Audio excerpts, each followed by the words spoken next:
Ramadan. Ano na nga ba ang Ramadan? At ano ang ginagawa ng mga Muslim pag Ramadan? Ang Ramadan ay pangsyam sa Islamic Hijri calendar. Ang mga Muslim ay nag-aayuno sa buwan ng Ramadan.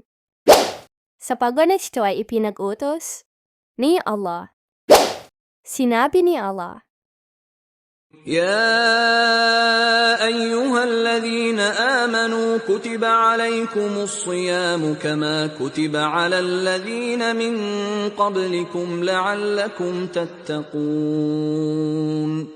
O kayong mga naniniwala, ang pangnayuno ay itinatagubilin sa inyo, tulad ng itinagubilin sa mga nauna sa inyo, upang sakali kayo ay matakot kay Allah ng tunay na pagkatakot kay Allah.